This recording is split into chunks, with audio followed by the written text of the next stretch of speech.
श्री गणेशाय नमः। ओम श्री सरस्वत्यै नमः। ओम श्री गुरुभ्यो नमः। ओम समस्तजनकल्याणे निरतं करुणामयं नमामि चिन्मयं देवं सद्गुरुं ब्रह्मविद्वरं सद्गुरुं ब्रह्मविद्वरम्।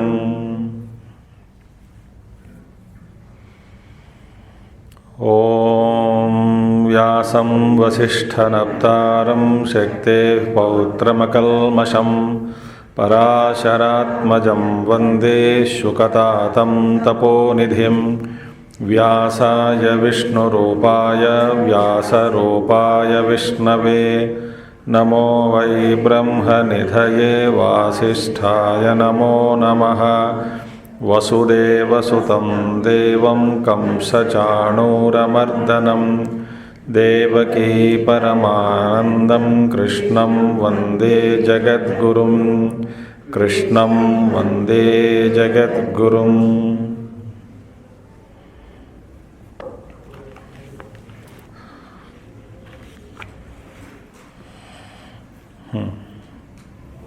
कौन सा अध्याय चल रहा था? बस आपकी परीक्षा ले रहा हूँ, बस इतना। कौन सा अध्याय? 13वां करेक्ट आंसर है। 13th गलत आंसर है। 13वां करेक्ट है, 13th गलत जवाब है। ठीक है। हाँ, तो आखिरी श्लोक जो हम लोग देखे थे कल, पिछले महीने, उपद्रष्टा अनुमंता च भर्ता भोक्ता महेश्वरः परमात्मेचि च अपयुक्तः देहे अस्मिन् पुरुषः परः। माने तस्यैव पुनः साक्षात निर्देशः क्रियते। तो माने उसी पुरुष का, क्योंकि विवेक, इसका विवेचन के बाद अभी तक क्षेत्र क्या है, माने क्षेत्रज्ञ कौन है, प्रकृति पुरुष, ज्ञान और ज्ञेय, इस 6 पदों का ज्ञान हमको मिला है। इसमें 5 का वर्णन किया भगवान ने और एक छोड़ दिया। क्या है? क्षेत्रज्ञ। विशेष रूप से क्षेत्रज्ञ का माने मतलब क्या है, इसका अर्थ क्या है, विशेष रूप से इसका निर्वचन नहीं किया। जो ज्ञेय है वही क्षेत्रज्ञ है, जो पुरुष है वही क्षेत्रज्ञ है। ठीक है। तो इसको समझाने के बाद भगवान कहते हैं तस्य एव पुनः साक्षात निर्देशः क्रियते। तो 21वां श्लोक के भाष्य के अंत में 22वां श्लोक के साथ संबंध जोड़ते हुए भगवान श्री कृष्ण ने, आचार्य जी ने कहा, उसी का माने पुरुष का ही स्वरूप क्या है, इसका भी वर्णन अब करते हैं। तो पुरुष का वर्णन उपद्रष्टा, अनुमंता, भर्ता, भोक्ता, महेश्वरः, परमात्मा। माने इन सभी अर्थों का, ये पदों का अर्थ क्या है हमने देख चुके हैं, और गुरुदेव का जो भाष्य है वो भी हमने देखे हैं कि उपद्रष्टा, जब अहंकार ज़्यादा है केवल उपद्रष्टा ही है, फिर कम होते जा रहा है तो अनुमंता बनेगा, परमात्मा अनुमंता के रूप में हमारे अंदर उपलब्ध होगा, और भर्ता, फिर भोक्ता भागदारी लेंगे हमारे पर, आखिर में महेश्वरः, पूरा हमारा जीवन का सबका नियंत्रित्व वो लेते हैं, और वो माने परमात्मा, ईश्वरः। आखिर में स्वरूप में स्थित होने के बाद परमात्मा का ज्ञान होता है। ठीक है, ये हमने देखा है। ठीक है, अभी इसके बाद ये कहाँ पर है पुरुष? अस्मिन देहे, बाहर कोई नहीं है। अस्मिन देहे पुरुष परः अव्यक्तात्। इसके बाद इस 22वां श्लोक के भाष्य के बाद भगवान अभी आगे श्लोक के संबंध में आचार्य जी कहते हैं तम एवं यथोक्तलक्षणम आत्मानम, इस प्रकार उस उपर्युक्त लक्षणों से युक्त आत्मा को क्या करना चाहिए? जो जानता है। उपर्युक्त लक्षण माने जैसे बताया गया, पुरुष का प्रकृति क्या है, विवेचन करना, ज्ञान क्या है और ज्ञेय क्या है, क्षेत्रज्ञ और क्षेत्र, इन सभी पदों का अर्थ ग्रहण करने के बाद, समझने के बाद, विवेचन करने के बाद हाँ जानना चाहिए क्या पुरुष क्या है, प्रकृति क्या है, ऐसा। तो इस श्लोक हम पाठ करेंगे अभी। य एवं वेत्ति पुरुषं प्रकृतिं च गुणैः सह सर्वथा वर्तमानोऽपि न स भूयोऽभिजायते। य एवं वेत्ति पुरुषं प्रकृतिं च गुणैः सह सर्वथा वर्तमानोऽपि न स भूयोऽभिजायते। अभी भाष्य में हम प्रवेश करेंगे। यह एवं यथोक्त प्रकारेण, यथोक्त प्रकारेण जैसा ऊपर समझाया गया। ऊपर माने इससे पहले अभी तक इस अध्याय में क्या क्या समझाया गया? प्रकृति क्या है, पुरुष क्या है, ज्ञान क्या है, ज्ञेय क्या है, क्षेत्रज्ञ क्या है और क्षेत्र क्या है। ये सभी इस अध्याय में इन सब के बारे में हमको बताया गया। तो जैसे ऊपर कहे गए उपदेश के द्वारा ये एवं यथोक्त प्रकारेण, अच्छा वेत्ति जानना चाहिए। देखिए बार बार हमेशा हमारे शास्त्रों में यही आता है यथोक्त प्रकारेण। उक्त प्रकारेण जैसे ऊपर कहा गया उस अनुरूप, उसके अनुरूप विधि को अपनाते हुए, जो पद्धति जो भगवान ने दिखाया, आचार्य जी से भगवान श्री कृष्ण ने, तो उसी को पकड़कर उसी के मार्ग पर चलते चलते चलते धीरे धीरे विवेचन करके तो जानता है, जो सच को जानता है। तो वेत्ति, किसको वेत्ति, किसको जाना? पुरुषम वेत्ति, पुरुष को जाना। पुरुष माने पुरुषयनात्, जो अंदर बैठा है चैतन्य रूप में, पुरुषयनात् पुरुषः। पुरी माने नवग्रहे पुरे देहि, ये बड़ा पुर है। तो पुरुष को वेत्ति, कहाँ वेत्ति, कैसा? साक्षात अहम इति। देखिए अहम इति वेत्ति। देखिए अभी हमारा ज्ञान क्या है? अहम इति का अभिप्राय अहम शरीरम इति दृढ़ ज्ञान है। मैं कौन हूं? मैं शरीर हूं, अज्ञान के कारण। मगर वास्तव में मैं, जैसे पुरुष, स्वप्न पुरुष जब स्वप्न भोगते समय, देखते समय उनको लगता है कि अहम एवं इति, अहम एवं इति माने मैं यही हूं। क्या है? स्वप्न शरीर ही मैं हूं। मगर स्वप्न जगत को त्यागने के बाद तो स्वप्न पुरुष अपने आप को मानकर बैठा है, मैं स्वप्न पुरुष हूं। वो कब पता चला उनको? जगने के बाद पता चला कि मैं वो नहीं था, अब मैं ये हूं। सपने में भूखे भूखे मैं घूम रहा था, इधर उधर जंगलों में भटक रहा था। अच्छा, जगने के बाद पता चला, अगेन गुप्ता जी को बोलना म्यूजिक कम करने के लिए। फिर जगने के बाद पता चला कि वो लड़की, मैं वो नहीं था, मैं ये हूं। बिस्तर पे लेटा हूं, एसी चल रहा है, गर्मी का मौसम, खूब खाया पिया, सब कुछ है, कोई नुकसान नहीं है, कोई दुख नहीं है मेरे लिए, एकदम तंदुरुस्त हूं। मैं वो नहीं था, मैं ये हूं। ऐसा अनुभव के बाद स्वप्न का दुख दूर हुआ कि नहीं? हो गया। इसी तरह अहम, ये साक्षात अहम इति, पुरुष को अपने आप को मैं यही हूं ऐसा ये ज्ञान प्राप्त करने के बाद अनुभव से, तो अहम इति का ज्ञान अभी क्या है, शरीर का ही संबंध के साथ हम कहते हैं कि मैं ये हूं। तो अहम इति, साक्षात अहम इति प्रकृतिम च, और साथ साथ प्रकृति को भी जानना है।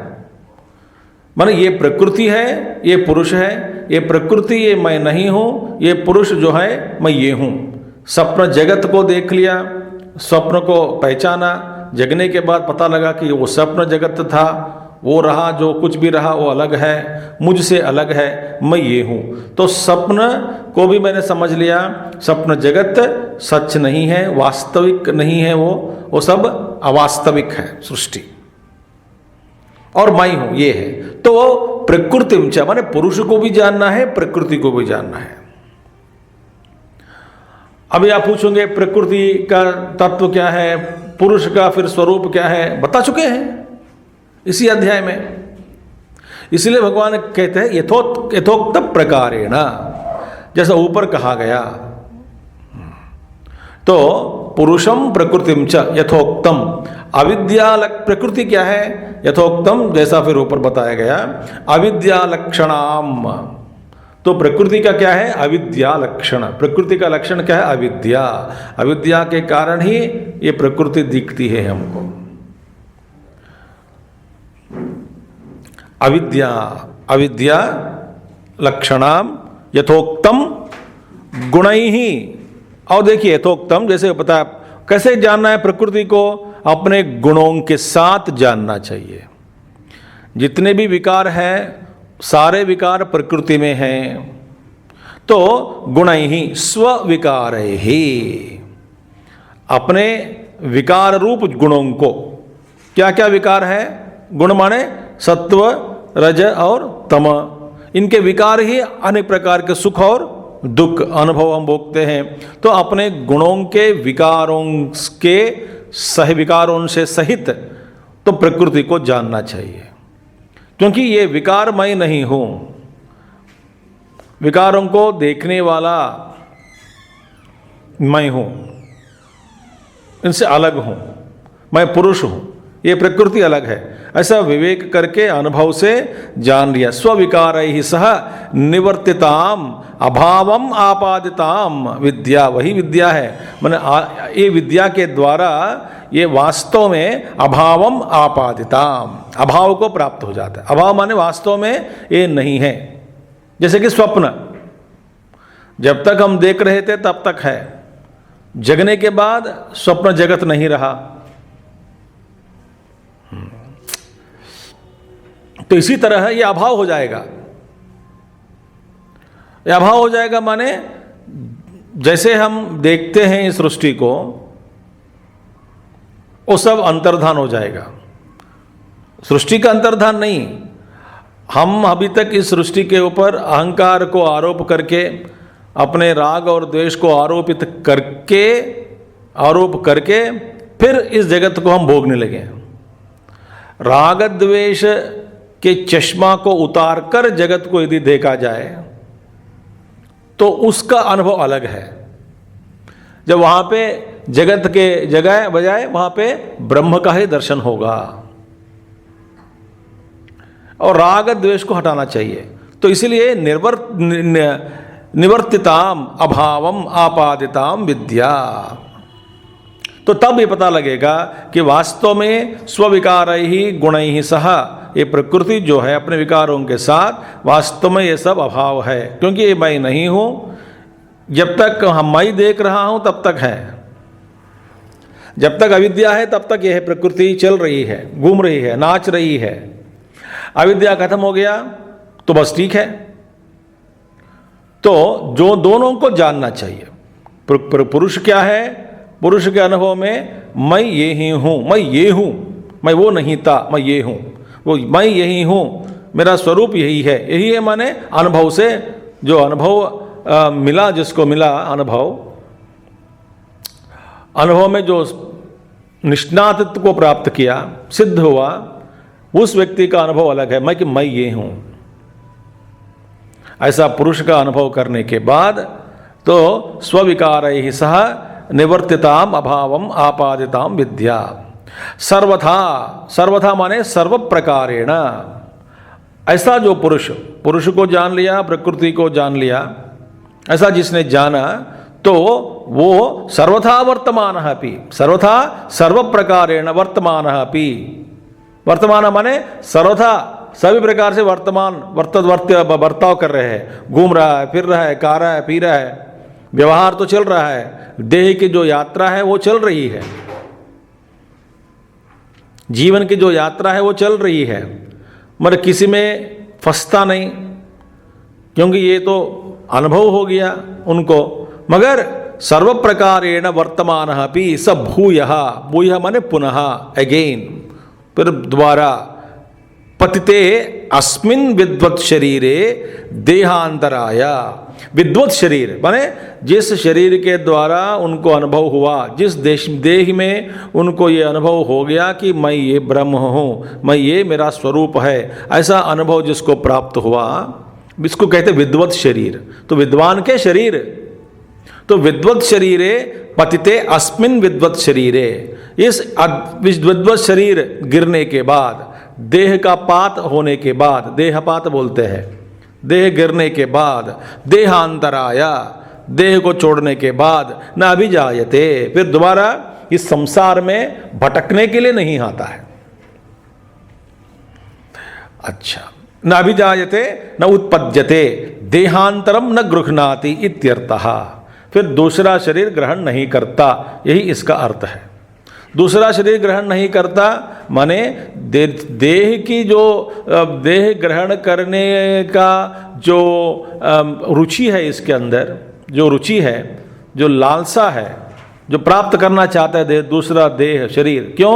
इसलिए कि बहुत सारे कामनाएं हैं, जिसके और सारे कामनाएं शरीर के द्वारा ही इन सब की पूर्ति होती है। शरीर के बिना रह नहीं सकता, तो शरीर चाहिए ही चाहिए। सो हर प्रत्येक जीव शरीर छोड़ने के बाद दोबारा शरीर प्राप्त करने के लिए तड़पता है। क्यों तड़पता है? क्योंकि देह के अंदर, उसके अंदर वासनाएं बहुत बची है, इसलिए वो देह लेना चाहता है। जिसके अंदर अंतःकरण में कोई रुचि ही नहीं है, तो फिर को वहां क्यों जाएगा? जिस स्थान के प्रति या देश के प्रति अपने मोह या ममता भी नहीं है, कर्म का संबंध भी नहीं है, कर्तव्य के रूप में कोई आने जाने का भी कोई कर्तव्य नहीं है, तो उस देश को, उस प्रांत को, उस अनुभव को हम सब छोड़ दे कि नहीं, त्याग देते हैं कि नहीं? त्यागना माने वहां मन ही नहीं जाता है, तो क्यों जाए?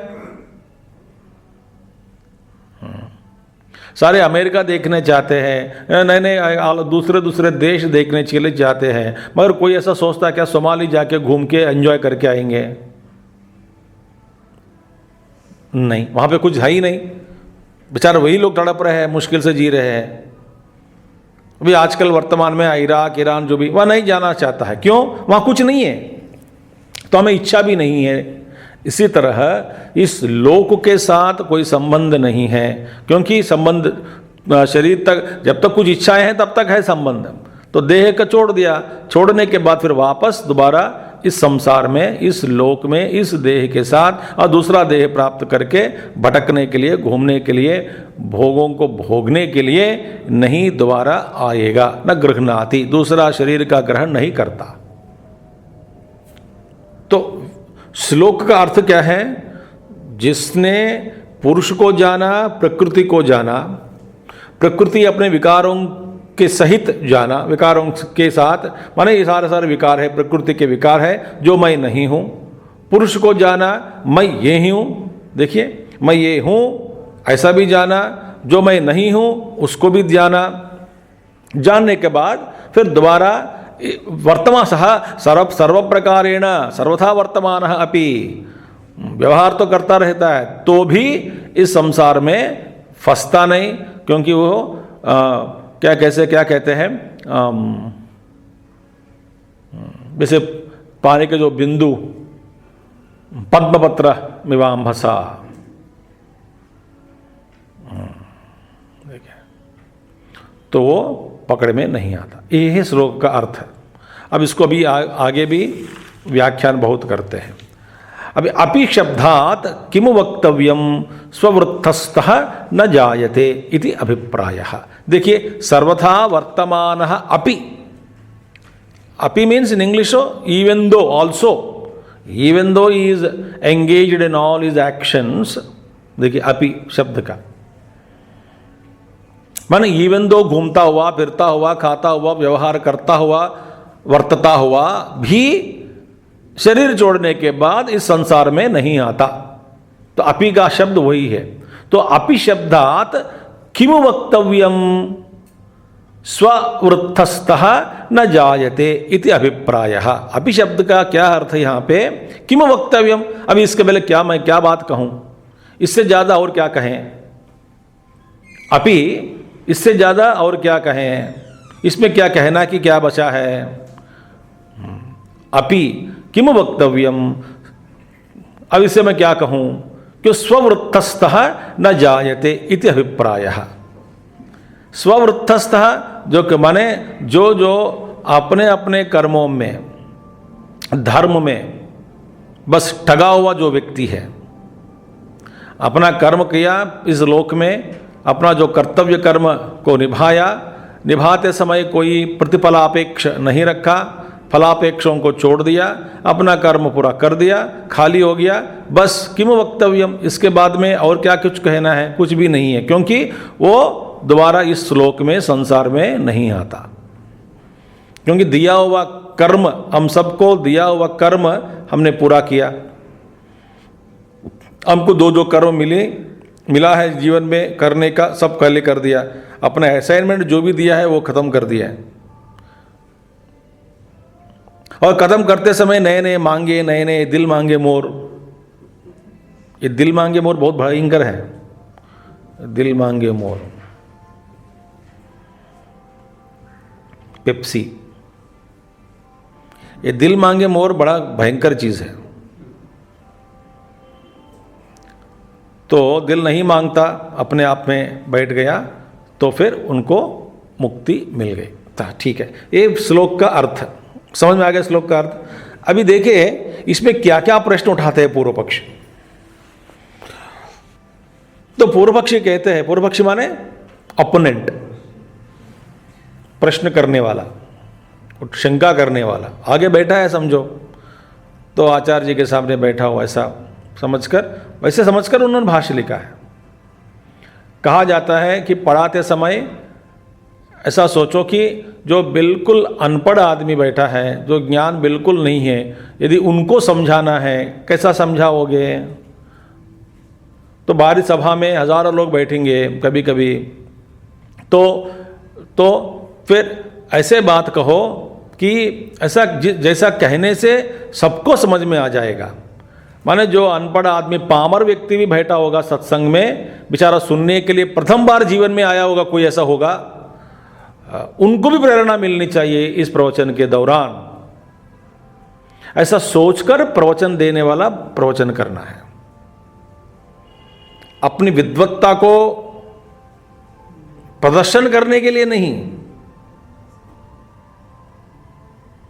इसलिए हमारे पूज्य गुरुजी स्वामी तेजोमय जी बार बार कहते थे कि जब मैं ब्रह्मचारियों को क्लास लेता हूं मुझे मजा आता है। क्यों? सारे ब्रह्मचारी लोग वेदांत पढ़ रहे हैं, एक ही स्तर पर बैठे हैं, इनकी मानसिक स्थिति और बौद्धिक स्तर जो भी है तो एक ही है, एक जैसा ही है सबका, तो माने सब पकड़ में आते हैं। तो उत्कृष्ट बिल्कुल केवल शुद्ध ज्ञान की धारा वहां पे बहा सकता है। वहां बाहर आ गया, दुनिया में प्रवचन करेंगे, सत्संग करेंगे, यज्ञ करेंगे, वहां पे तरह तरह के लोग आते हैं। तो ऐसा कोई बाहर नहीं जाना, घर नहीं जाना बिना कुछ प्राप्त करे। तो बिना कुछ प्राप्त करे बिना नहीं जाना घर, तो इसलिए सबको दृष्टि में लगाते। इसलिए आचार्य शंकराचार्य जी भी पूर्व पक्ष को खड़ा कर देते वहां पे। तो वो पूर्व पक्षी में वहां पे जितने भी उस समय जितने भी सिद्धांत हैं, एक एक सिद्धांत के बारे में एक एक पक्ष को एक एक प्रश्न, कोई एक कर्मकांडी है उसको बिठा देते हैं। कोई सांख्य योग को ही अपनाने वाला कोई एक सांख्य योगी है, सांख्य सिद्धांत को मानकर चलने वाला, उसको कभी पूर्व पक्ष के रूप में बिठाकर उनकी दृष्टि से जो जो प्रश्न उठा सकते हैं उठा देते हैं। स्वयं आचार्य शंकर उसको भी फिर जवाब देते हैं, निवृत्त कर देते हैं। कई पूर्व पक्षी को माने ये क्या बोलते हैं, कई सांख्य योग को, कई सिद्धांतों को, कई चारवाकों को अलग सिद्धांत सभी एक एक पूर्व बिठाते जवाब दे देते। इसी तरह एक पूर्व पक्षी बैठा समझो, वो इसमें कुछ आक्षेप लगा रहे हैं, बोलते ये सही नहीं हो सकता। क्यों? आप जो बात कही वो ठीक नहीं है। तो हमको तो ठीक लग रहा है कि नहीं, क्योंकि हम इतना पामर है, हम देख नहीं सकते इसमें क्या क्या छिपी है। ठीक है, इसलिए हमको लगता है बस बात सीधी सी बात है। नहीं, क्या कहते हैं, ननु माने ऑब्जेक्शन। यद्यपि ज्ञानोत्पत्ति अनंतरम पुनः जन्माभावः उक्तः तथापि प्राक ज्ञानोत्पत्तेः कृतानां कर्मणां उत्तरकालभाविनां च यानि च अतिक्रांत अनेक जन्म कृतानि तेषां फलम् अदत्वा नाशो न युक्तः इति स्युः त्रीणि जन्मानि इति स्युः त्रीणि जन्मानि।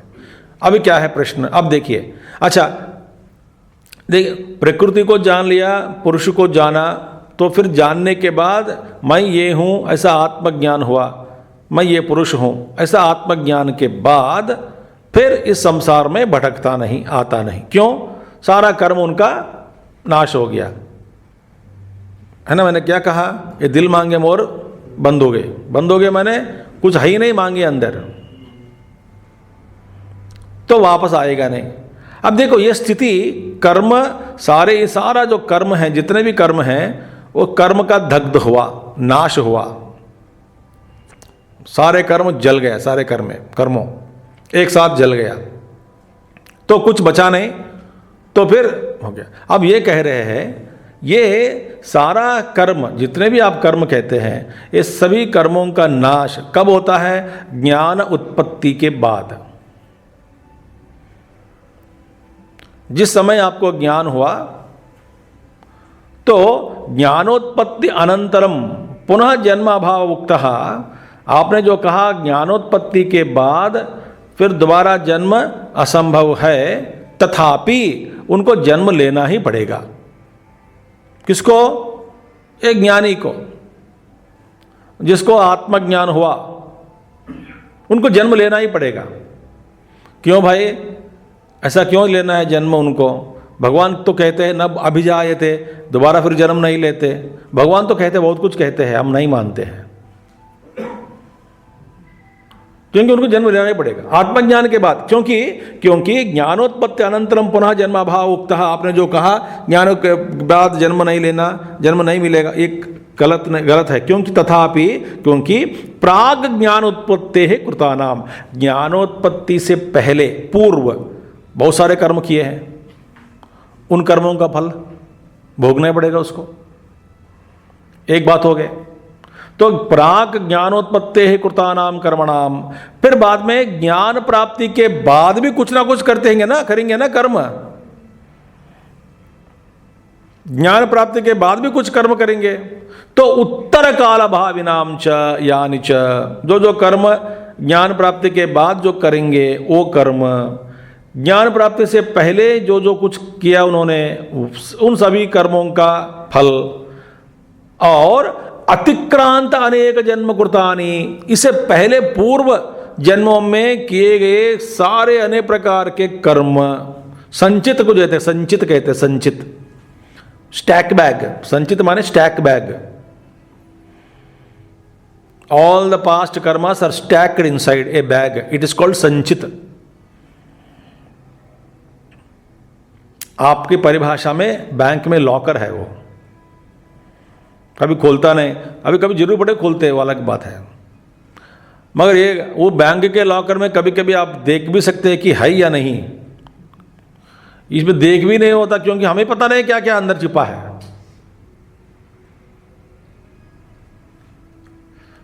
संचित कर्म न जाने कैसे संस्कार वहाँ पे छुपी है, कर्म बीज के रूप में, तो वो भी है, उसको भी भोगना पड़ेगा। तो इसीलिए तेषाम फलम अदत्वा, माने उस सब कर्मों का फल भोगे बिना, फल दिए बिना, कौन देता है? वो कर्म ही फल के रूप में फिर प्रसाद देगा। तो कर्म उन फल के बिना अदत्वा, तेषाम फलम अदत्वा नाशः न युक्तः, माने वो फलीभूत हुए बिना उन कर्मों का नाश नहीं होता। पहला कर्म का नाश कब होता? बीज का नाश, फलीभूत हुआ, कर्म का फल निकला, तभी उस कर्म का नाश हो गया। तो वे कहते हैं वो फलीभूत हुए बिना उन सारे कर्मों का नाश कैसा संभव होगा? नहीं होगा। तो जन्म नहीं लेगा, ये गलत है। ज्ञान भाई अभी हुआ, तुमको इस जन्म में हुआ, 60-70 साल में हुआ, तो फिर क्या? आगे भी कुछ कर्म करेंगे, जैसे पीछे भी कुछ कर्म किया है और संचित कर्म भी बाकी है। माने वे कहते हैं कम से कम 3 जन्म तो लेना ही पड़ेगा उसको। पिछले किए हुए जन्मों का कर्म भोगने के लिए 1 जन्म, इस जन्म में ज्ञानोत्पत्ति से पूर्व जो किए कर्म, सारे इन सभी कर्मों को भोगने के लिए दूसरा जन्म, ज्ञान उत्पत्ति के बाद जो कर्म करते हैं उन सभी कर्मों का जो फल भोगने के लिए और 1 जन्म, कम से कम 3 जन्म तो बाकी रहेगा ज्ञान के बाद। क्योंकि कर्म का नाश नहीं होता फल हुए बिना, ऐसा वो कह रहे हैं। और कृत विप्रणाशो ही न युक्तः इति, क्योंकि सारे कर्मों का नाश नहीं होता ज्ञानोत्पत्ति के बाद। इति यथा फले प्रवृत्तानाम आरब्ध जन्मानाम कर्मणाम। अच्छा, जो कुछ कुछ कर्म है फले प्रवृत्तानाम, जो फल देने के लिए तैयार है, कुछ कुछ कर्म फल देने के लिए तैयार हो गए, प्रारब्ध कर्म हम बोलते हैं इसको। तो आरब्ध जन्मनाम कर्मणाम, क्योंकि न च कर्मणाम विशेषः अवगम्यते, कर्म ये नहीं सोचता कि कर्म में कोई विशेष, वहाँ पे कोई विशेष ज्ञान ऐसा नहीं है कि विशेष रूप से ये ऐसा कर्म है, ये ऐसा कर्म नहीं। कर्म माने कर्म ही है, जो कुछ भी कर्म है सभी कर्म फल देने वाला है।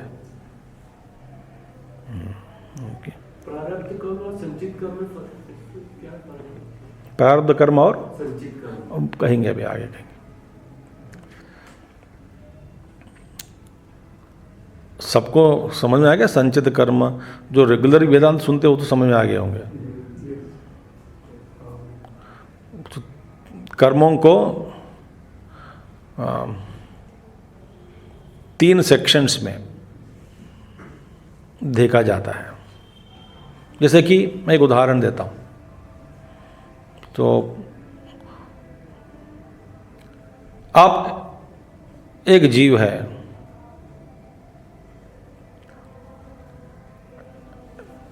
उसको डांट के आओ, नहीं तो स्वामी जाएंगे बोले बाहर। बार बार कहना पड़ता है आपको।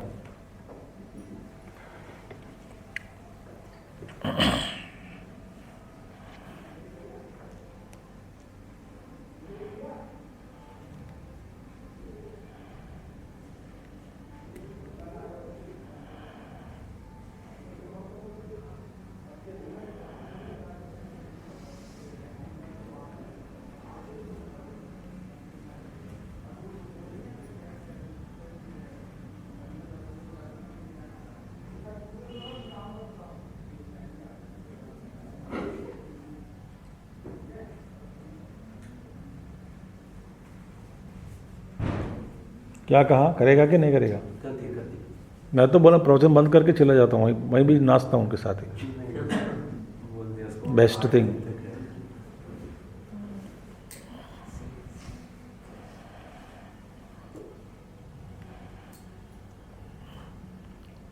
ठीक है, नाउ मैं आपको ये समझाऊंगा कि हाँ, कर्म के बारे में पूछा आपने तो ठीक है। देखिए, इस जन्म अब कहीं ना कहीं शुरुआत करना तो जन्म शुरू करेंगे। जब आप जन्म लिए, कुछ कर्म आप लेकर आए हैं, है ना। मैं एक जन्म शुरू करता हूँ, फिर बाद में समझ में आ जाएगा। इस जन्म में आपके पास है ना कुछ कुछ पूरा कर्म है, कुछ कुछ बीज है, उसे 100 बीज पड़ा है, 100 बीज पड़ा है समझो, कर्मों का बीज। इन सारे कर्मों का फल एक जन्म में ही हो जाए, समाप्त हो जाए, ऐसा संभव नहीं है, क्योंकि जन्म का काल बहुत कम है और भोगने के लिए जितने इतने सारे कर्म वासनाओं के रूप में, कर्म के रूप में, बीज के रूप में बहुत पड़ा है। इतने सारे बीज पड़े हैं तो एक जन्म में इसकी पूर्ति नहीं होती।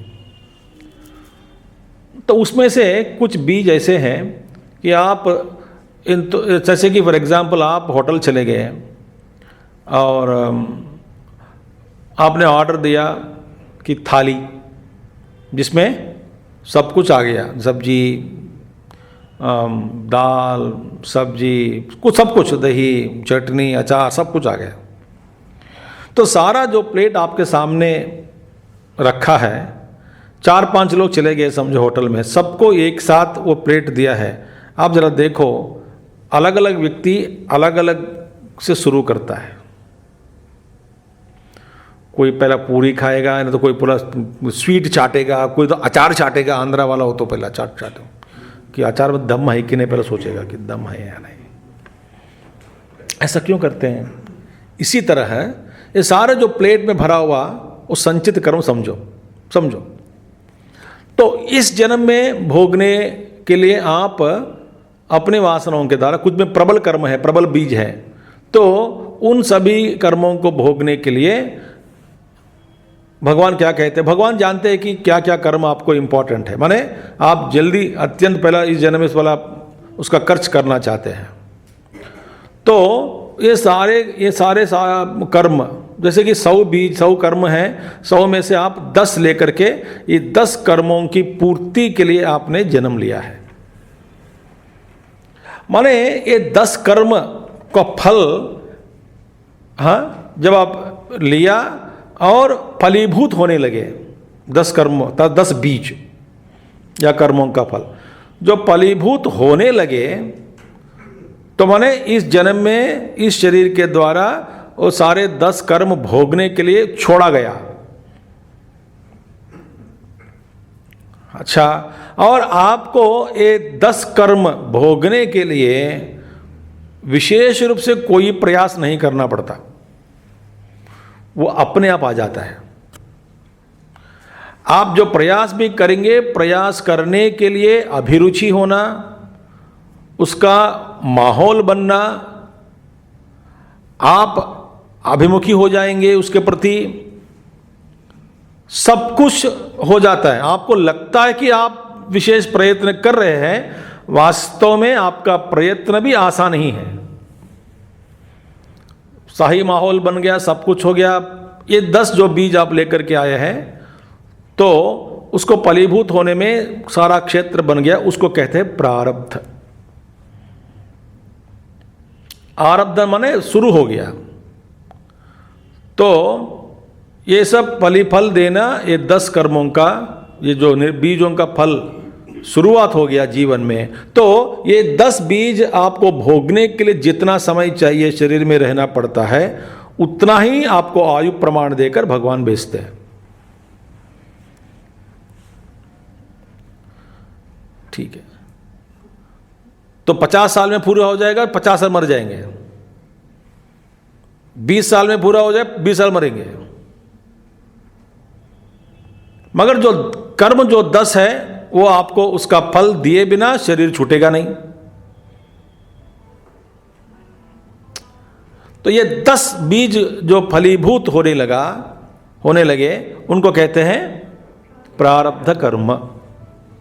अच्छा, अब कर्म भोगने के लिए तो आए हैं आप, मगर भोगते समय आप, जैसे कि सुपरमार्केट जाना है आपको कुछ खरीदने के लिए, तो वहाँ गए, क्या खरीदना है आपको? कुछ पैकेट या कुछ दाल या सब्जी कुछ खरीदने है समझो, तो दाल खरीदनी है। ठीक है, चले गए दाल खरीदने के लिए। मगर दाल खरीद के आते हैं क्या, या और कुछ 4-5 सामान उठा के आते हैं कि नहीं, बताओ? जरूर है या नहीं, देखने के बाद कुछ कुछ जरूर हो जाता है। जब तक नहीं देखा उसका जरूर नहीं है, देखने के बाद जरूरी पड़ गए। यही ना कस्टमर का साथ खेलना और ये मार्केटिंग टेक्निक है।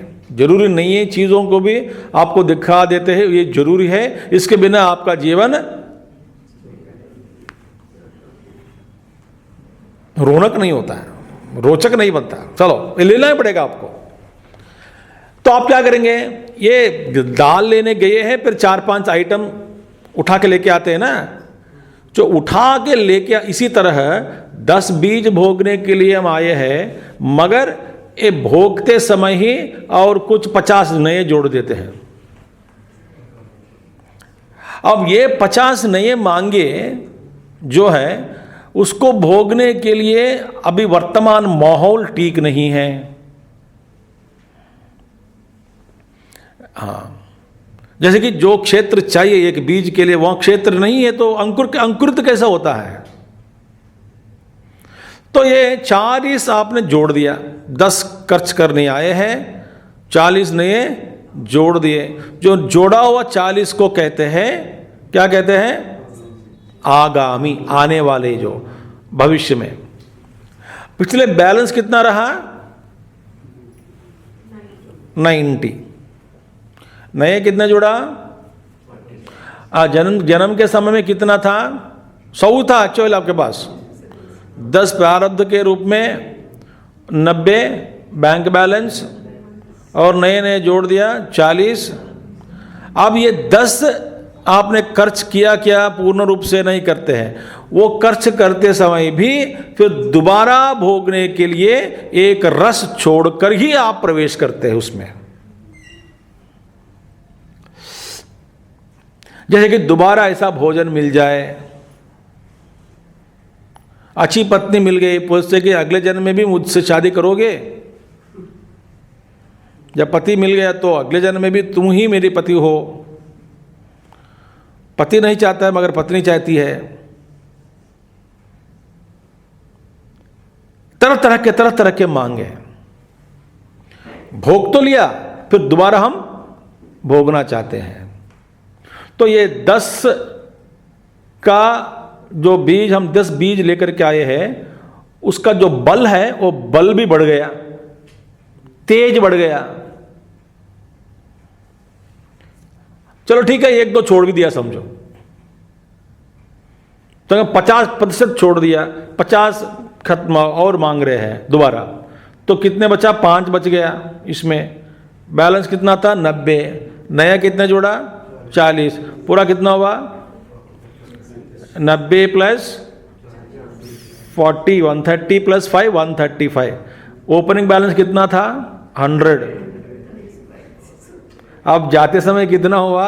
135। माने जन्म जन्म के बाद हमारा जो बैलेंस का कर्म जो बढ़ाते जा रहे हैं। तो संचितक माने क्या है? वो 90। आगामी क्या है? जो 40। और प्रारब्ध क्या है? 10। उसमें भी शक है कि हम पूरा छोड़ते ही या इसमें भी थोड़ा आधा बचा के फिर अगले जन्म के लिए फिर रखते हैं। इसी चक्कर में पढ़ते जा रहे हैं। क्लियर? अब ये प्रश्न है कि ज्ञानोत्पत्ति के से पूर्व, इसके पूर्व पहले जो जो कर्म किया, उन सभी कर्मों को भोगने के लिए एक जन्म, ज्ञान के बाद भी कुछ कर्म करेंगे, शरीर जब तक है तब तक करना ही पड़ेगा बेचारा, उन कर्मों का भी फल भोगना पड़ेगा, क्योंकि कर्म फल दिए बिना अदत्वा नाशः न भवति।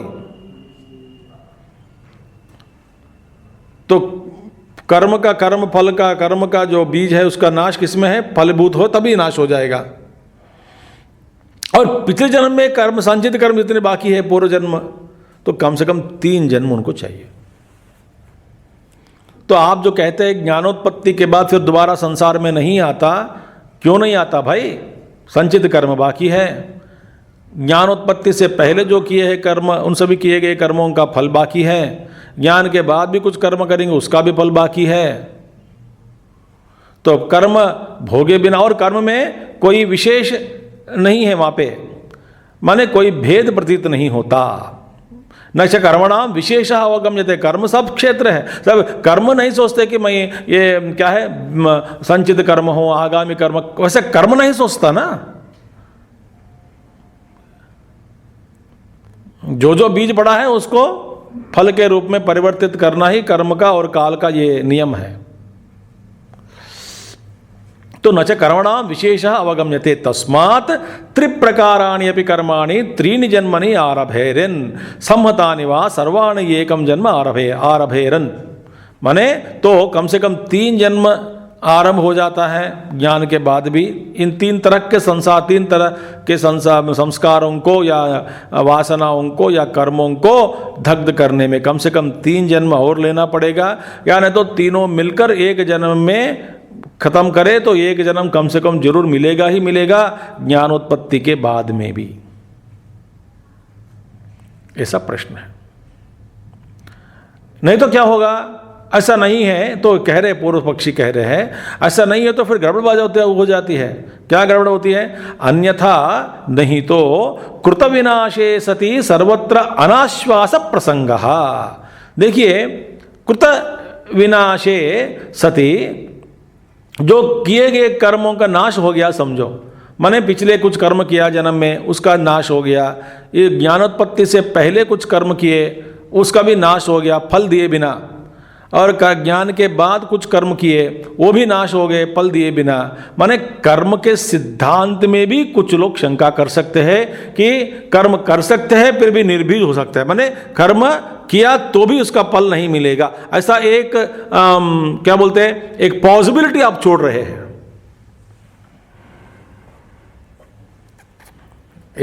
तब क्या होगा?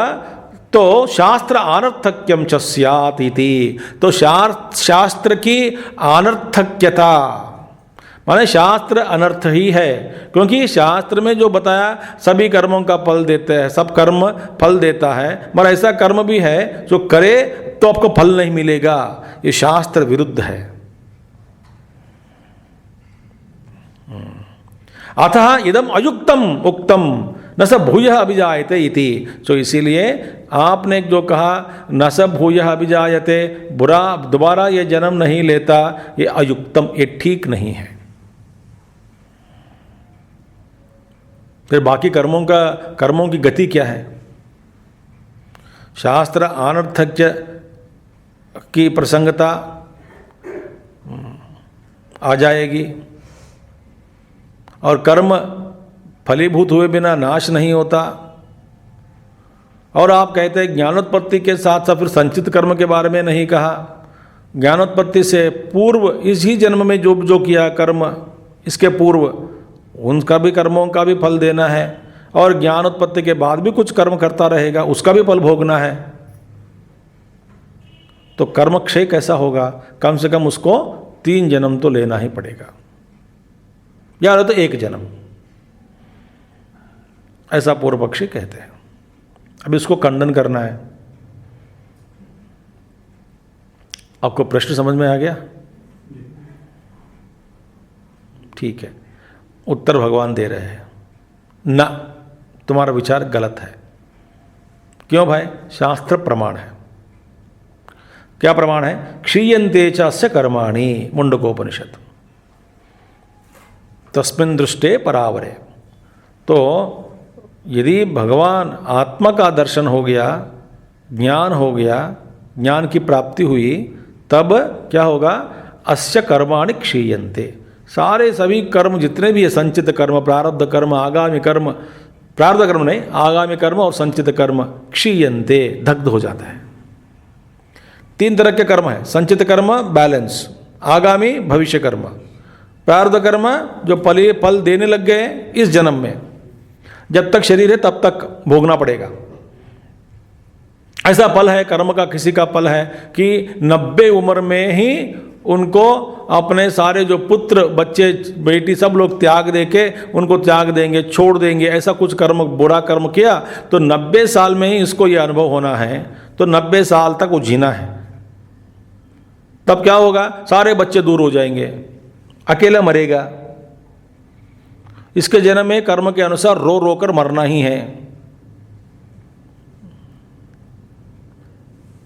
और किसी के भाग्य में जो बच्चे पहले तो 20-23 साल नहीं देखा, पर आखिर उम्र में पिताजी माताजी के पास लौट गए, उनको भोगना है राजभोग अंतकाल में, आखिर में 2-3 साल 5 साल 10 साल। एक मैं जानता हूँ उनको, औपचारिक रूप से किसी से दीक्षा नहीं लिया, मगर ब्रह्मचारी है। वह एक पहाड़ के ऊपर रहते थे, एक उत्तरकाशी में कहीं, अकेला। वहाँ पे सभी लोग जानते हैं उनको। वो अकेला पहाड़ के ऊपर रहते थे, कुछ कुछ लगातार यज्ञ करते रहते, 20 घंटे 22 घंटे रीढ़ी टीक सीधा पद्मासन बैठते हैं और करते थे। मैं जानता हूं उनको। तो 2-3 बार जब मिलते थे वहाँ पे मंदिर में, इधर में, कैसे है स्वामी जी? हो मैं ठीक हूँ, आप कैसे है? तो एक बार ऐसा कुछ बातों में पता नहीं, बोला कब छोड़ा घर? वह छोड़ के 20 साल हो गया है। अच्छा, कितने भाई हैं आपके? बोले मैं अकेला हूँ। अच्छा, माताजी पिताजी? नहीं पता नहीं, छोड़ के आ गया हूँ। वो जिंदा है या मरा है अभी पता नहीं मुझे। अच्छा, तो मैंने कहा कि गलत है यार, बेचारे पिताजी माताजी, बहन भी नहीं है तुम्हारा, ये अकेला लड़का है, पुत्र छोड़कर आए हो, कैसे जी रहे हैं? पैसा कुछ है क्या? नहीं कुछ नहीं, बस पता नहीं 2-3 हज़ार कुछ मिलता होगा, उसमें गुजारा उनका हो जाएगा। तो बातों में ऐसा चला। फिर मैंने पूछा एक बार, तू तो सन्यासी तो नहीं है, कोई ऐसा कुछ नहीं, अकेला बैठा है तो ठीक है, साधना कर रहे हो, एक बार पकड़ो कहाँ है कम से कम। तो कहने के बाद तो मैं आ गया वापस, मैं नोएडा आ गया हूँ। तो लगातार 15 दिन पुराना डायरी खोलकर लोगों से पूछने लगा, किस कोई नहीं बताया कि कहाँ है। 15 दिन वही कहा उन्होंने। 15 दिन ट्राई करने के बाद एक जगह पे किसी व्यक्ति के फ़ोन कर, वो नंबर बदल गया, नंबर दिया मुश्किल है। फिर कम से कम मुश्किल से किसी से बात हो, वो तुम्हारा, अच्छा वो लोग अभी यहाँ नहीं है, पता नहीं वो गांव में है, दूसरे तो थोड़ा चला गया वहाँ पे, अकेला रहते हैं, बहुत बुजुर्ग बूढ़े हो गए करके। तो फिर चला उनको यहाँ पर आया, यहाँ से आके दिल्ली से। फिर मैंने बोला जाके देखो कहाँ है। तो ढूंढा, एक दिन गटखटाया दरवाज़ा, पिताजी आया, बूढ़ा पिताजी, खोला तो पहचाना भी नहीं उनको, 20 साल हो गए जाके, सोचा भी नहीं अचानक कि आ जाएगा। तो रोए सब दोनों, रोके वो कहते हैं, इट सिम्स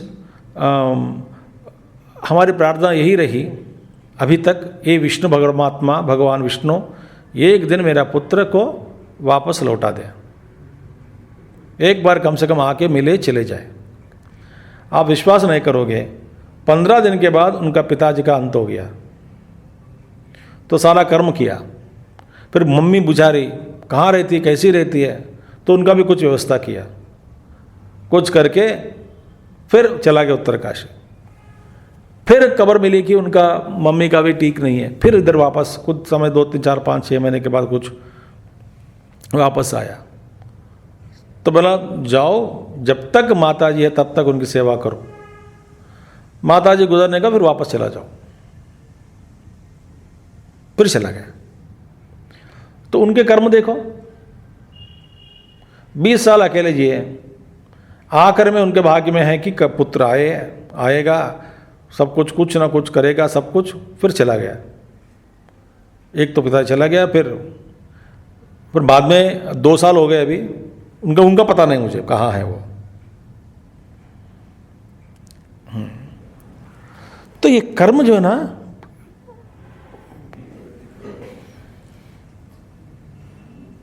कि गति, जो कर्म की गति,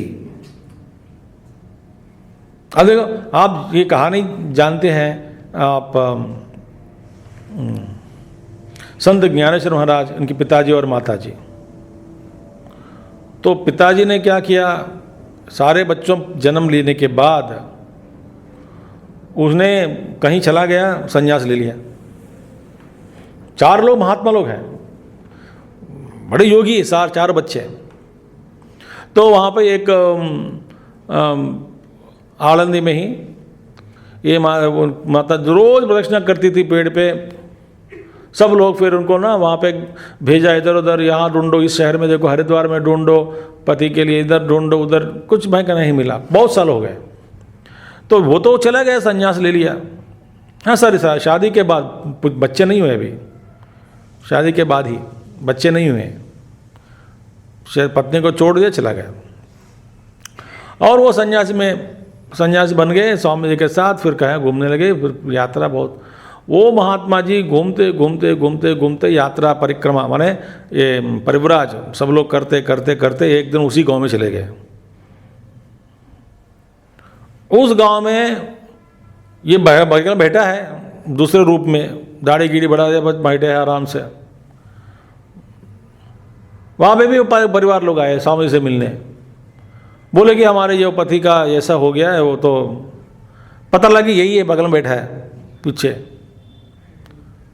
तो इनको बोला कि ये सन्यास को भी त्याग करके फिर उनको गृहस्थ बना दिया गुरु ने।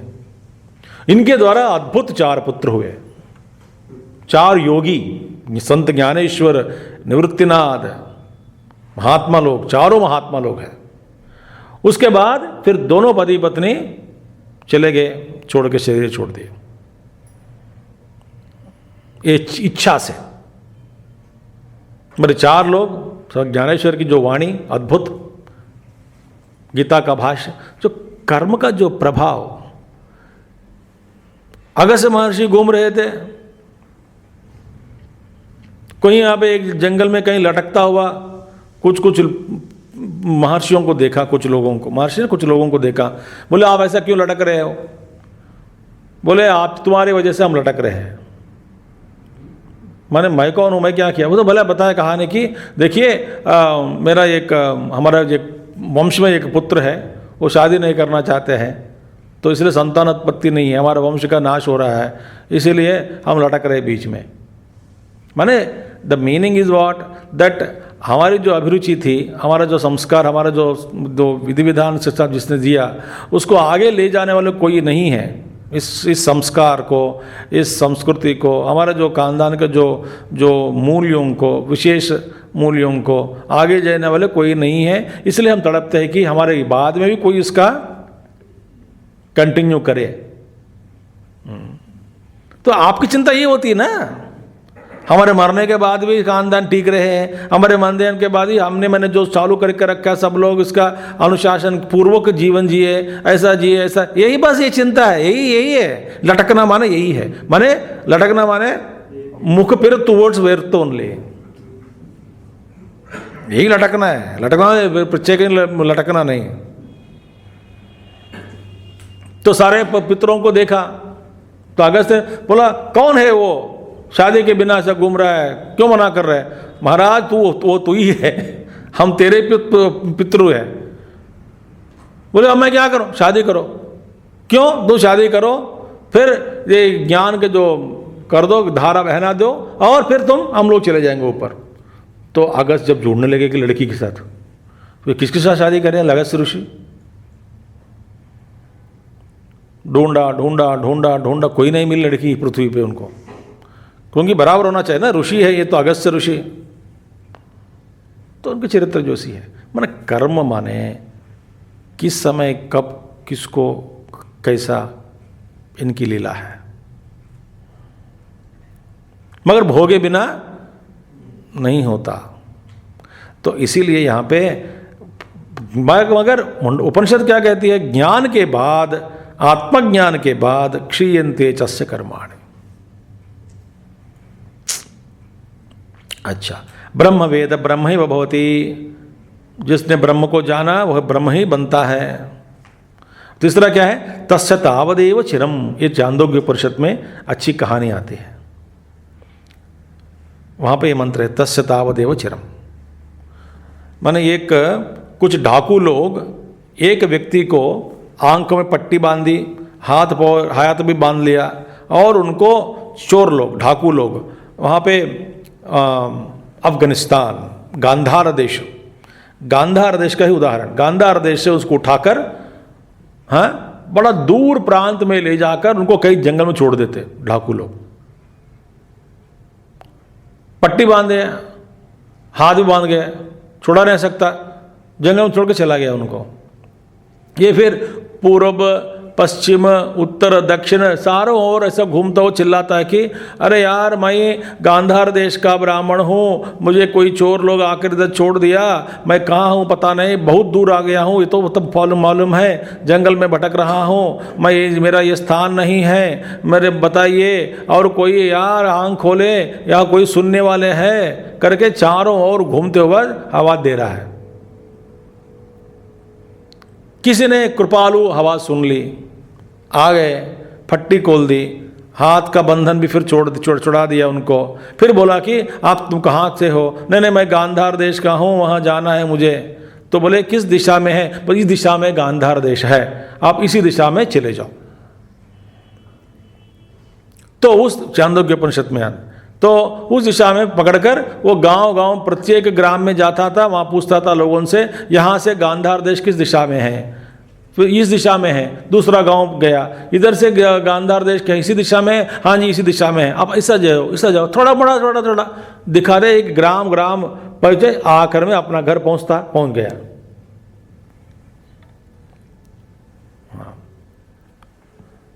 तो पहुँचने के बाद फिर इसी तरह जीव अपना स्वस्थान को छोड़कर इस देह में प्रवेश, देह रूपी जंगल में, क्योंकि जंगल क्यों है? मांस, मज्जा, रुधिर, ये वो कर्म, बड़े ये सब उस जंगल में फंस गया और आंखें बंद हो गई, रास्ता खुलता नहीं। तो फिर चिल्ला रहे हैं, कोई गुरु आके बताएगा, ज्ञान देगा, और धीरे धीरे ज्ञान हो गया। ज्ञान होने के बाद अविद्या समाप्त हो गई। इसके बाद फिर क्या बाकी है? बस शरीर ही बाकी है, तावदेव चिरम, और कुछ भी नहीं है। बस समय की कालक्षेप करना चाहिए, कालक्षेप, बस समय की बात है। शरीर गिर गया, बस हो गया, ज्ञान हो गए, अविद्या निवृत्ति हो गई, बस मैं यही रह रहा हूं। क्यों क्या है? बस कुछ प्रारब्ध बचा है, वो प्रारब्ध भोगने के लिए, बस तावदेव चिरम, ज्ञान की प्राप्ति हो गई, बस मैं शरीर का अंत के लिए बैठा हूं, देहपात के लिए बैठा हूं, उतना ही काल बचा है। इसी को गुरुदेव कहते थे एक उदाहरण में, आपने मेहनत किया, कमाया, एक टिकट खरीद ली, विमान में बैठा, चढ़ा, बैठा, फिर बाद में क्या है? केवल कालक्षेप करो विमान में, क्योंकि गंतव्य स्थान आप पहुंच जाएंगे। बस समय की बात है। किसको? उसको। तो तावदेव चिरम, और इसी का तूलवत सर्वाणि कर्माणि प्रदूयन्ते। एक घास है, तृण माने घास, और अग्रभाग, घास के अग्रभाग और सूक्ष्म होता है कि नहीं, है ना? वो अग्नि में लगा, फट बढ़ जाता है पूरा। इसी तरह सारा कर्म दग्ध हो गया। इत्यादि श्रुतिशतेभ्यः उक्तः विदुषः सर्वकर्म दाहः। हंड्रेड्स ऑफ स्क्रिप्चर्स में, उपनिषदों में, वेद में 100 बार, अनेक बार आ चुका है कि आत्मज्ञानी का सारा कर्म दग्ध हो जाता है। सारा कर्म माने सब कुछ, तो दग्ध हो जाए। यह अभी उक्तः यथैदांसी इत्यादिना सर्वकर्मदाहो वक्ष्यति च। इसी भगवद गीता में भी भगवान श्री कृष्ण 4 अध्याय में 37वां श्लोक, वहां पे आया यथैदांसी समिद्धोग्नि भस्मसात् कुरुते अर्जुन और ज्ञानाग्नि सर्वकर्माणि भस्मसात् कुरुते अर्जुन। जैसा एक काष्ठ को अग्नि जला देता है पूर्ण रूप से, इसी तरह ज्ञान सारे कर्मों को दग्ध कर देता है। आत्मज्ञान, ज्ञान रूपी अग्नि सभी कर्मों को नाश कर देता है। तो सारा कर्म दग्ध हो गया। तो इत्यादिना सर्वकर्मदाहो वक्ष्यति च उपपत्तेश्च, और उपपत्ति माने युक्ति से भी यही बात सिद्ध हुई। क्या है? अविद्या काम क्लेश बीज निमित्तानि ही कर्माणि जन्मांतरांकुरम आरंभन्ते।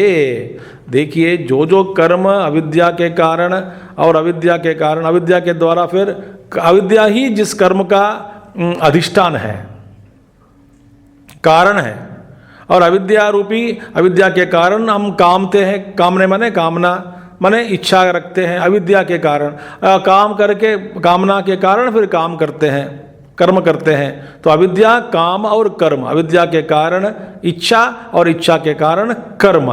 जो अविद्या के कारण, जिसका सभी कर्मों का जो अधिष्ठान कारण जो अविद्या है, मूल कारण, तो अविद्या के कारण, अविद्या से किए गए सभी कर्मों को, कर्मों का फल भोगना ही पड़ेगा।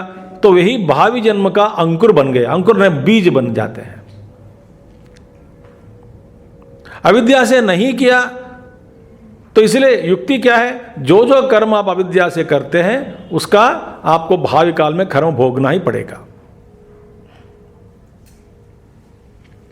तो अविद्या काम क्लेश बीज, अविद्या काम और कर्म, क्लेश माने यहां पे, क्लेश माने पातंजलि योग सूत्र में आ जाता है अविद्या, अस्मिता, राग, द्वेष और अभिनिवेश। ये 5 ये लाइन सीक्वेंस है। अविद्या के कारण अस्मिता आ गया। अस्मिता अहंकार, अस्मिता, अस्मिता माने मैं हूं, मैं जो मैं जो मैं है, कौन सा मैं है?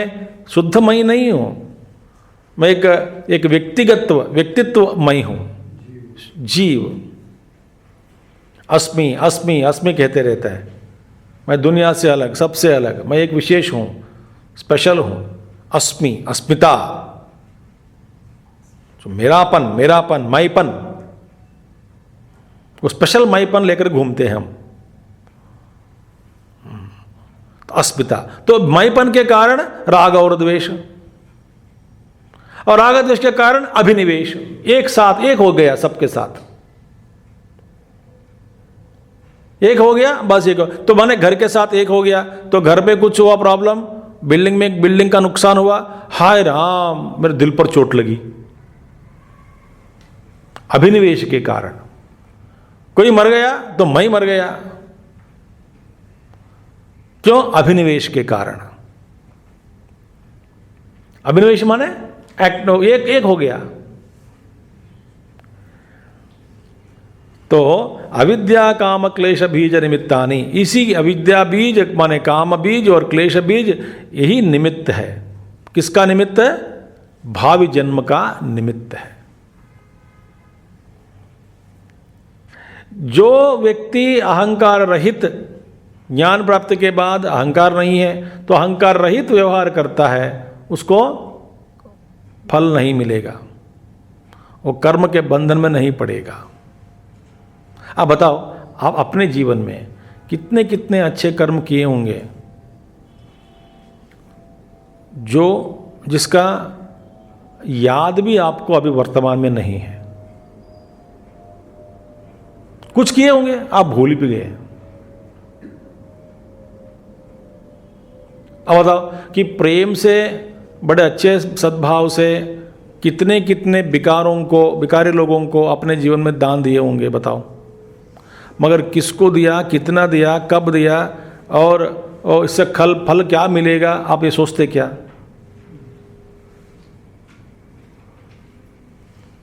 किसी को मदद दिया, किसी को अच्छा विचार प्रदान किया, आपने अच्छा एक सोच प्रदान की, इसके कारण किसी का भविष्य बन गया हो, वो फिर दोबारा आया भी नहीं आपके पास बोलने के लिए। ऐसे ऐसे कर्म किए हैं, याद नहीं है ना, तो माने अहंकार के साथ नहीं करते हैं तो मैंने उसका कर्म कर लिया, वो बंधन में आपको नहीं डालता। तो यह अपि साहंकार अभिसंधीनी कर्माणि फलारंभकानि न इतराणि। साहंकार, अहंकार के साथ जो आरंभ अभिसंधीनी कर्माणि, जो समय अभिसंधीनी, तो सारा कर्म, सभी कर्म अभिसंधान करते हैं किसके साथ? अहंकार के साथ अभिसंधित हुए कर्मों का फल इसके आरंभ होता है। फलारंभकानि न इतराणि। दूसरा फल, कर्म फल नहीं देते, क्योंकि वहां पे अहंकार ही नहीं है, कर्तृत्व भाव ही नहीं है। तो यहां कर्ता नहीं है तो फल किसको जाएगा?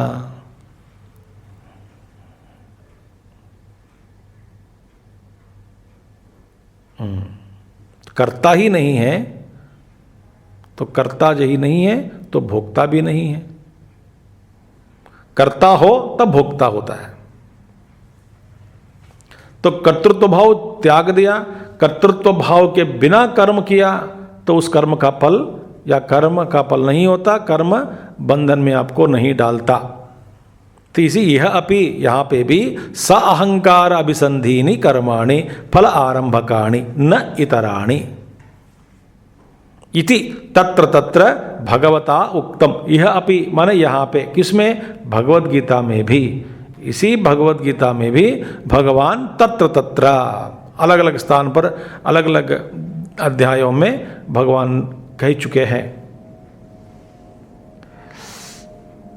तो युक्ति क्या है? बस अहंकार कर्तृत्व भाव के साथ कर्म किया, उसका फल भोगना पड़ेगा, वही बंधन है। और ज्ञानोत्पत्ति के बाद अहंकार नहीं रहता, इसलिए जो भी कर्म करता है उसको फल नहीं देता है। और श्रुति प्रमाण, भगवद गीता स्मृति प्रमाण के द्वारा हम ये भी देख चुके हैं कि ज्ञान के बाद सारा कर्म दग्ध हो गया। तो इसीलिए बीजानि अग्नि उपदग्धानि न रोहन्ति यथा पुनः ज्ञानदग्धस्तताः क्लेशैः नात्मा संपद्यते न आत्मा संपद्यते पुनः इति च। ये महाभारत का श्लोक है, वन पर्व में आया है, 199 चैप्टर में है, 199 अध्याय और श्लोका का संख्य 107।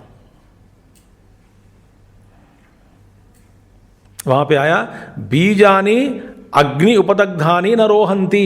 देखो, जो बीज अग्नि में दग्ध हो गया, दग्ध हुआ बीज, इसका अंकुर निकलता क्या? नहीं निकलेगा। न रोहन्ति, अंकुरित नहीं होते। यथा पुनः, इसी तरह ज्ञानदग्ध तथा क्लेशैः न आत्मा संपद्यते पुनः। ज्ञानदग्ध, ज्ञान के द्वारा ज्ञानाग्नि में दग्ध हुए सारे कर्मों का बीज, इनका अंकुर नहीं होता, सारा कर्म दग्ध हो गया तो अंकुरित नहीं होते। संचित कर्म, आगामी कर्म कुछ भी नहीं है। अच्छा, अब पूर्व पक्षी कहते हैं अस्तु तावद ज्ञानोत्पत्ति उत्तर काल कृतानाम कर्मणाम ज्ञानेन दाहो ज्ञान सह भावित्वात् न तो यह जन्मनि ज्ञानोत्पत्तेः प्राकृतानाम अतीत अनेक जन्मांतर कृतानाम च दाहो युक्तः।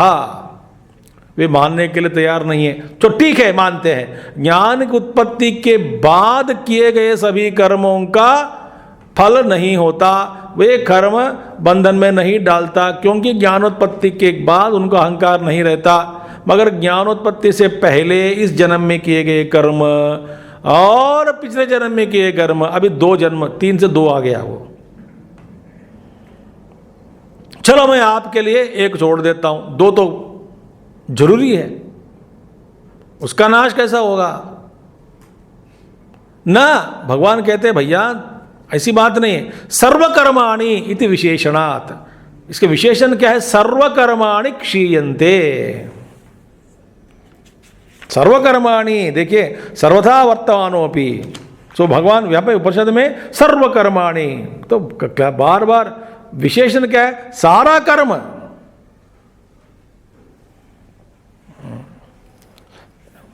यही विशेषण है। इसका मतलब क्या है? सब कुछ, वे कहते हैं इसका अर्थ सारा कर्म का अर्थ ऐसा नहीं लेना चाहिए। कैसा?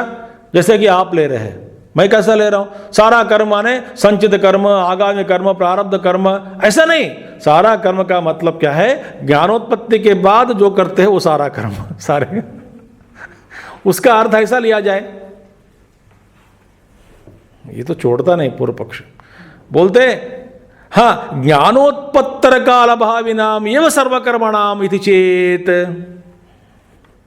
सर्वकर्मणाम का मतलब, सर्वकर्म का मतलब यही है ज्ञानोत्पत्ति के बाद, इति चेत ऐसा कहे तो। बोलते ना, संकोचे कारण अनुपपत्ति। भैया इस तरह की जो शंका की उत्पत्ति का कारण भी यहां पे असंभव है। There is no chance to raise such kind of a doubt here. क्यों?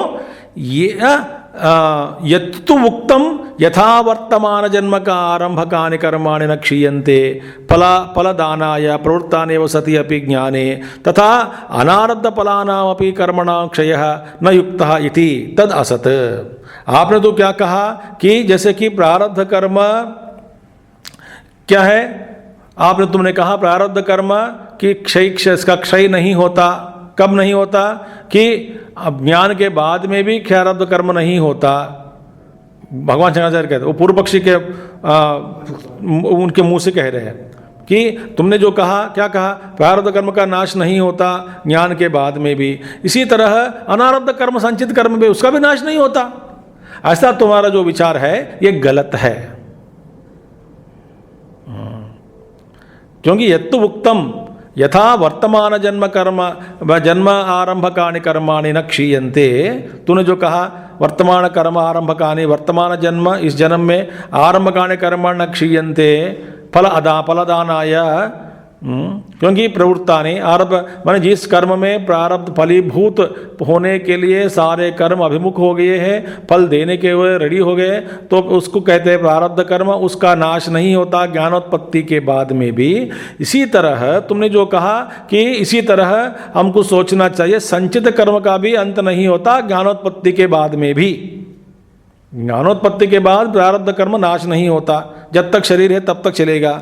आपने जो कहा, और तुमने जो भी कहा, आचार्य कहे, तुमने जो ये भी कहा कि फिर इसी तरह संचित कर्म जो है अनारब्ध कर्म, उसका भी नाश नहीं होता। ऐसा जो विचार है वो गलत है। ये गलत है क्योंकि दोनों नष्ट, प्रारब्ध कर्म अलग है, संचित कर्म अलग। संचित कर्म दग्ध हो जाता है, प्रारब्ध कर्म दग्ध भोगे बिना नहीं होता। यही फर्क है। अच्छा, कथम तेषाम मुक्त मुक्तेष्वत प्रवृत्त फलत्वात् यथा पूर्वं लक्ष्यवेधाय मुक्तः इषु धनुषः लक्ष्यवेध उत्तर कालमपि आरब्ध वेगक्षयात् पतनेन एव निवर्तते। एवं शरीर आरंभकं कर्म शरीर स्थिति प्रयोजने निवृत्ते अपि आसंस्कार वेगक्षयात् पूर्ववद् वर्तते एव। कथम? कैसा? तेषाम मुक्त इष्वत प्रवृत्त फलत्वात्। देखिए, एक उदाहरण, भगवान का उदाहरण यही है कि एक बाण मुक्त इशु, मुक्त माने बाण जो एरो है, ठीक है, वो बाण को छोड़ दिया, एरो छोड़ दिया, बाण से निकल चुका है, तो उस जाएगा ही जाएगा, किसी ना किसी को मारेगा, उसका फल आपको भोगना ही पड़ेगा, क्योंकि आपके हाथ से धनुष से छूट गया।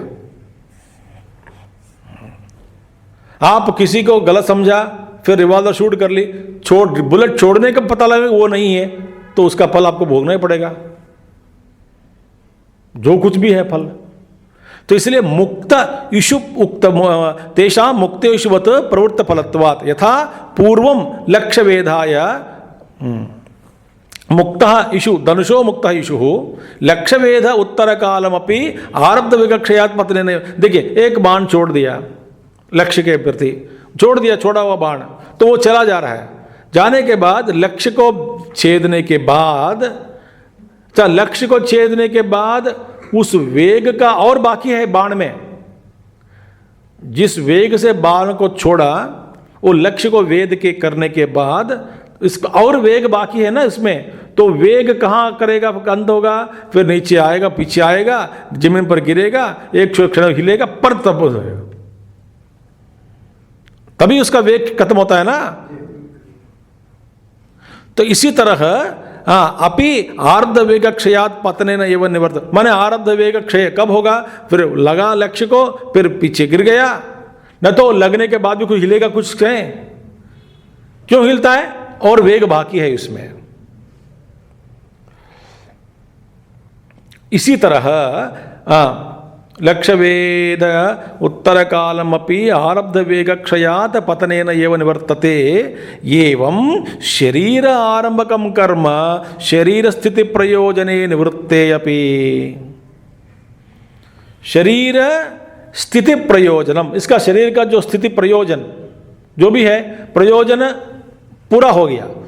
ज्ञान मोक्ष ही, मैं शरीर ले चुका हूँ, मोक्ष के लिए साधना किया तो ज्ञानोत्पत्ति, ज्ञान हो गया, तो शरीर का जो है प्रवृत्ति जो प्रयोजन है वो सिद्ध हुआ। शरीर स्थिति प्रयोजनम निवृत्ति अपि, प्रयोजन सिद्ध होने के बाद भी, माने ज्ञान हो गया तो हो गया, मगर जैसा बाण लटकता है, कुछ क्षण इधर उधर क्या नीचे गिर जाता है, तो और भी कांपता है कुछ समय के लिए।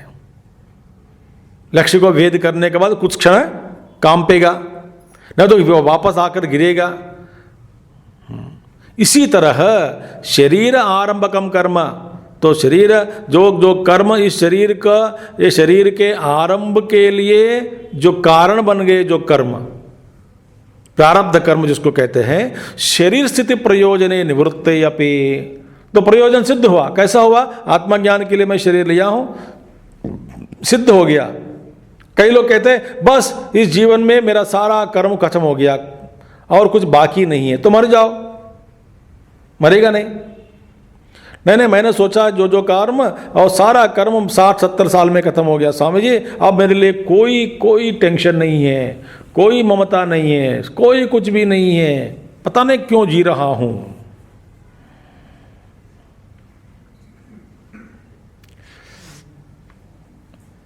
ऐसे लोग बहुत हैं, माने वो सोचते हैं कि प्रयोजन सिद्ध हुआ, वास्तव में जीवन का प्रयोजन आत्मज्ञान ही है।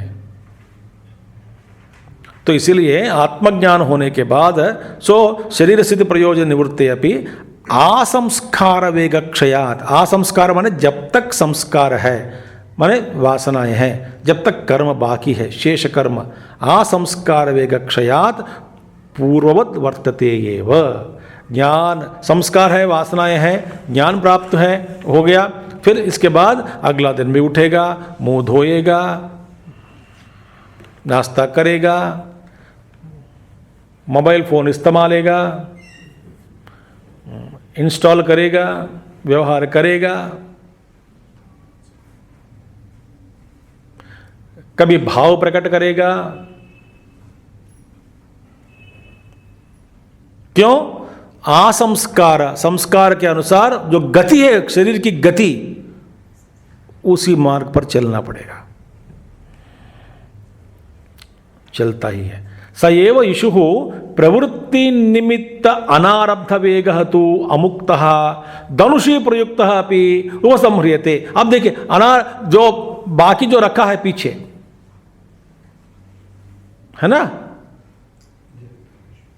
क्या कहो, हाँ तर्कश, वो याद नहीं आ रहा था, तर्कश। तो तर्कश के अंदर बहुत सारे पड़ी है, सो तर्कश उठा के फेंक सकते हैं, और एक बाण चढ़ा हुआ है उसको भी छोड़ सकते हैं।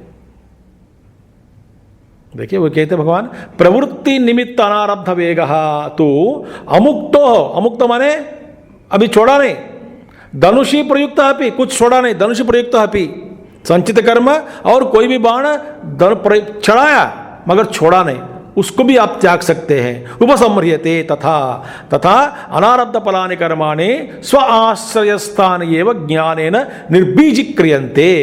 माने जैसा कि चढ़ा हुआ जो बाण और जो पीछे तर्कस में जितने बाण हैं, वो इन दोनों को छोड़ सकते हैं। संचित और आगामी चढ़ा हुआ आगामी देने वाला है आगामी भविष्य में, वो भी छोड़ दिया। संचित कर्म पीछे पड़ा है तर्कस में, वो भी छोड़ दिया, त्याग सकते हैं। निर्बीजी क्रियन्ते, इसी तरह कर्म अपने स्वस्थान में है। एक बाण स्वस्थान माने बाण पर बैठा हुआ है, दूसरे सारे साहब बहुत सारे बाण तर्कस बैठे स्वस्थान में बैठे, अपने स्वस्थान में रखते हुए ही उसको निर्बीज कर सकते हैं। संचित को ही रहने दे, मगर उसको निर्बीज कर दो। आगामी को भी निर्बीज कर दिया। निर्बीजी क्रियन्ते, देखिए स्व आश्रय स्थान एव, अपने अपने आश्रय में रहने दो। ऐसा नहीं कि कोई बात नहीं है कि सारा कुछ बाहर लाके एक एक, नहीं हम क्या करेंगे, एक एक कागज फाड़ पढ़कर एक एक जलाते रहेंगे, क्या नहीं सारा इकट्ठा क्या जला दिया। जो पुराने कागज जो होते हैं घर पे, कचरा कचरा सब लाया एक साथ जल गया। सो निर्बीज उसी स्थान पर रखो और निर्बीज कर दो। कैसे निर्बीज क्रियन्ते? अग्नि के द्वारा। कौन सा अग्नि? ज्ञानाग्नि। इति पतिते अस्मिन् विद्वत् शरीरे इति, अतः देयरफॉर पतिते अस्मिन् विद्वत् शरीरे, इस विद्वत् शरीर का पतन के बाद न स भूयः अभिजायते, फिर दोबारा जन्म नहीं लेता। इति उक्तम, इति युक्तम एव उक्तम, ये सही बात है। जो कही गई बात है तो युक्त है, युक्ति ही है, और ये सब ठीक है। इति सिद्धम, अभी इसका फैसला हो गया कि यही फैसला है कि कोई प्रयोजन सिद्ध नहीं होता, सारा कर्म दग्ध हो गया, अपने आप में बैठ गए। जब तक शरीर है तब तक चलेगा, शरीर के बाद भी व्यवहार वैसे ही करेगा, खाएगा पिएगा घूमेगा, फिर क्या करेगा? बस इंतजार में बैठेगा। शरीर बस आखिर शरीर है, गिरने दो, मैं अपने आप में बैठ गया हूं। सो शरीर को गिरने देते हैं, वो छेड़ते नहीं। उसकी लंबी आयु बढ़ाना, न तो उसको जल्दी खुदकुशी करना, ये सब महात्मा लोग नहीं करते हैं। जब मैं वो नहीं हूं तो उसकी चिंता क्या है? जो है लटक रहा है, लटकने दो। जो फल हो गया, जब तक फल नहीं बना तो वहाँ पे पक्व स्थिति पर नहीं पहुंचा तो लटकता रहेगा। जब पक्व हो गया वो फल अपने आप पेड़ से अलग होकर गिर जाता है। ऊर्वारकमिव बंधनात् मुक्षोर्मुक्षीयमामृतात्। तो ये है अत्र। अब इस अध्याय में आत्मदर्शने उपाय विकल्पाय में ध्यानादय उच्यन्ते। अभी उपाय क्या है? आत्मदर्शन का उपाय क्या है? ध्यान।